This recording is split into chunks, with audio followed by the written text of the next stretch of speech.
Tomorrow, 4 astronauts are going to climb inside a spacecraft and fall through Earth's atmosphere at nearly 25,000 miles per hour. The outside of that spacecraft is going to reach temperatures of around 5,000 degrees Fahrenheit. Superheated plasma is going to wrap around the capsule like a fireball. All communication with the crew will go silent, and for several long minutes, nobody on Earth will be able to do anything except watch and wait. And the one thing standing between those 4 people and instant death: the heat shield bolted to the bottom of their capsule. Already failed once before. Not failed completely, not catastrophically, but failed in ways nobody predicted. Failed in ways that left over 100 cracks, divots, and deep gouges in the material. Failed in ways that 3 separate NASA reports described as potentially capable of killing a crew. And NASA flew the mission anyway. Tomorrow is April 10th, 2026. Tomorrow is splashdown day for Artemis II.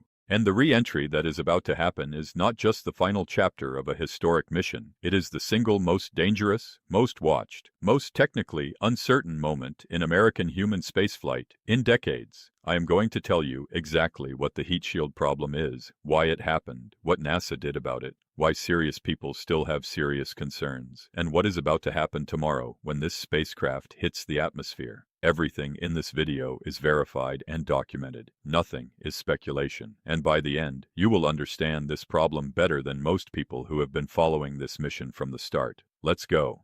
To understand the heat shield problem, you have to understand what a heat shield actually does. When a spacecraft returns from the moon, it is traveling at roughly 25,000 miles per hour. That is not a typo. 25,000 miles per hour. When something moving that fast hits the thin upper layers of Earth's atmosphere, the air in front of it cannot get out of the way fast enough. Instead of parting around the spacecraft, it compresses violently. That compression generates heat. Enormous, extreme, almost incomprehensible heat. The outside of Orion during re-entry will reach temperatures around 5,000 degrees Fahrenheit. Steel melts at 2,500 degrees, so the metal structure of the spacecraft would be vaporized several times over without protection. That protection is the heat shield. It sits on the bottom of the Orion capsule, a 16.5-foot-wide dome of material designed to absorb and radiate away the heat before it reaches the crew module. The material is called avcoat. It is an ablative material, meaning it is supposed to slowly char and burn away in a controlled fashion during re-entry, carrying thermal energy away from the spacecraft as it burns off. It is supposed to do this smoothly, maintaining the overall shape and contours of the shield while gradually sacrificing itself. That is what it is supposed to do. Here is what it actually did on Artemis I in November 2022, when the uncrewed Orion capsule came back from its Artemis I test flight, and engineers got a close look at the heat shield. They found something that made them very quiet. The avcoat had not burned away smoothly and evenly the way the models predicted. Instead, it had cracked. Large chunks of material had blown out of the surface, leaving deep gouges and holes in over 100 locations across the shield. The pattern was unpredictable. The damage was far more extensive than any pre-flight computer model had suggested was possible. And then it got worse. NASA's Office of the Inspector General released photographs and a report in May 2024. The images showed the full scale of what had happened.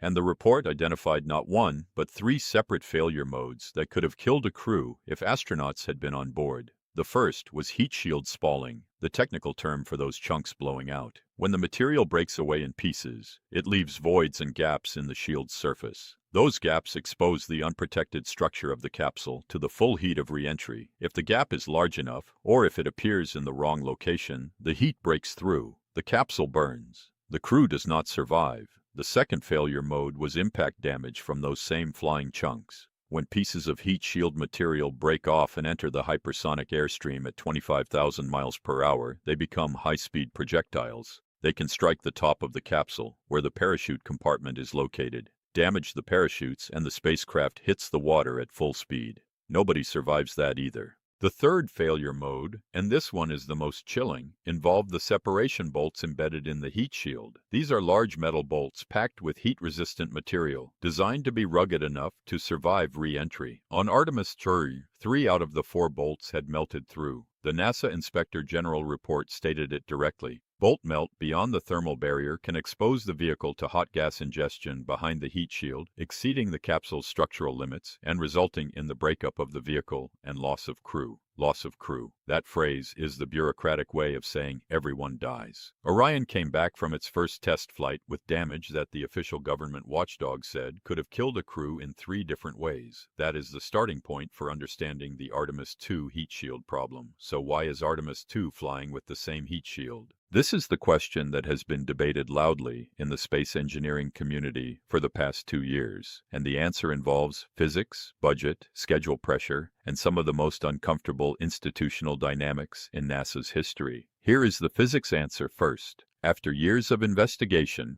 over 200 samples of AVCOAT material removed and tested, more than 100 separate tests conducted across multiple facilities around the country, NASA engineers identified what they believe is the root cause of the damage. The AVCOAT material on Artemis was not porous enough. When the shield heated up during re-entry, gases generated inside the material could not escape through the surface fast enough. The pressure built up underneath the char layer. When the pressure exceeded what the material could contain, it cracked and blew out in chunks. The Artemis I re-entry also used a flight profile called skip guidance entry, where the capsule briefly dips into the upper atmosphere, uses the lift of its shape to skip back out, then re-enters for final descent. That 2-phase heating pattern made the gas entrapment problem worse. NASA's solution for Artemis II was not to replace the heat shield. The heat shield is already bolted onto the capsule and bonded to the service module. Removing it and installing a redesigned one would take years and cost hundreds of millions of dollars, and it would push the mission to 2028 at the earliest. NASA could not afford that, financially or politically. Instead, they changed the re-entry trajectory. They replaced the skip entry with a steeper, more direct descent. By coming in at a sharper angle, the spacecraft spends less total time in the most thermally demanding part of re-entry, and the heating happens in one continuous phase instead of 2. The theory is that this trajectory generates the right conditions for gases to escape through the surface before pressure builds to the cracking threshold. The redesigned heat shield, with improved AVCOAT permeability that actually addresses the root cause in the material itself, is planned for Artemis III. This mission is flying with the old design, just coming home a different way. Now here is where it gets genuinely tense. Not everyone accepted that solution. Charles Camarda is a former NASA astronaut, a veteran of the Space Shuttle program, and the former director of engineering at Johnson Space Center. He is one of the most respected heat shield and thermal protection experts in the country. He looked at NASA's analysis and he was alarmed. Camarda went public with his concerns. He argued that the gas entrapment model NASA developed was derived by working backwards from the damage they observed, meaning they built a computer model that could reproduce the damage that already happened, but that does not prove the model accurately predicts what will happen under different conditions. He argued that NASA could not be confident the new trajectory would solve the problem because they did not fully understand the problem in the first place. He is not alone. Before launch, several other former NASA engineers and former astronauts raised similar concerns. They pointed out that NASA's testing facilities, as good as they are, cannot fully replicate the combination of heat, pressure, and airflow that a real spacecraft experiences at 25,000 miles per hour during lunar return re-entry. The only way to fully certify the heat shield is to fly it. The deputy manager for Orion's heat shield said exactly this in 2022. We're always having to wait for the flight test to get the final certification that our system is good to go. In other words, we won't actually know if NASA's fix works until tomorrow, when Artemis II enters the atmosphere and the heat shield faces the real environment for the first time. In January 2026, NASA Administrator Isaac Mann convened a final review. He brought together the independent review team, outside experts, and the engineers who had done the analysis. Some people who had previously raised concerns said the additional data addressed their questions, and they were now satisfied. Others maintained their objections. The public version of the independent review team's report was released with significant portions redacted, blacked out, which drew criticism from engineers who felt the full technical case should have been made public before flying crew. NASA proceeded anyway. This is the moment in the story where the history of spaceflight starts to echo in uncomfortable ways. In 1986, the Space Shuttle Challenger was destroyed 73 seconds after launch when an O-ring seal failed in cold weather. The technical problem had been known and documented. Engineers had raised concerns before launch. The concerns were overruled by schedule pressure and organizational dynamics. 7 astronauts died.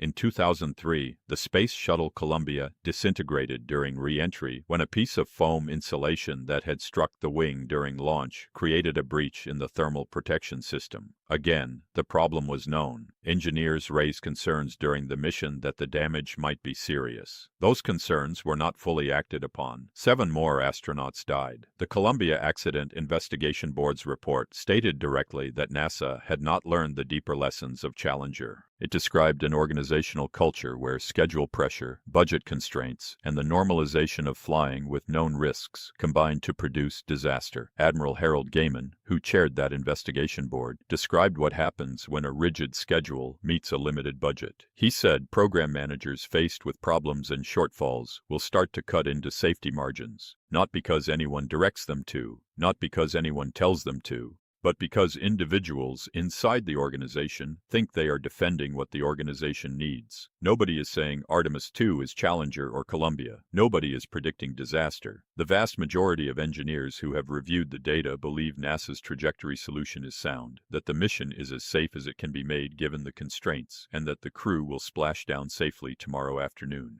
But the structure of the situation, a known heat shield problem, a decision to fly with the existing design due to schedule and budget pressure, a modified mitigation plan, a redacted review report, and outside experts who are not fully satisfied. That structure is not comfortable for anyone who knows the history. So here is where things stand right now. On the eve of re-entry, the Artemis II crew, Reed Wiseman, Victor Glover, Christina Koch, and Jeremy Hansen, have completed one of the most extraordinary 9 days in the history of human spaceflight. They broke the all-time distance record. They watched a total solar eclipse from deep space for nearly an hour. They saw parts of the moon no human had ever seen. They photographed meteoroid impacts on the lunar surface in real time. They named a crater after Wiseman's late wife and wept together in zero gravity, 250,000 miles from Earth. They have done everything this mission asked them to do. Now they have one thing left. Tomorrow, April 10th, Orion is scheduled to hit the atmosphere at 7:53 in the evening Eastern Time. The capsule will enter the plasma phase, the point where superheated gas wraps around the spacecraft and all communications go silent. That blackout will last several minutes. Nobody will hear from the crew, nobody can do anything, and then the parachutes will deploy, or they won't, and the spacecraft will splash down in the Pacific Ocean near San Diego, or it won't come down the way it's supposed to, and the heat shield will have held, or engineers going over it afterward will find something they did not expect. The most likely outcome, the overwhelmingly most likely outcome, based on everything NASA has done to analyze and mitigate this risk, is that 4 astronauts splash down safely, the recovery ships pull them out, and the Artemis program takes a giant step forward. But tomorrow, we find out if the fix actually worked. Tomorrow is the real test. And after 9 days of history, 9 days of firsts, 9 days of records and tears and maple cream cookies and solar eclipses and human eyes seeing new parts of the moon for the first time, it all comes down to one heat shield, one trajectory, one re-entry. I will be covering the splashdown live. Subscribe so you don't miss it. And share this video so more people understand what is actually at stake when that capsule hits the atmosphere tomorrow. 4 people, 1 shield, no second chances. Stay watching.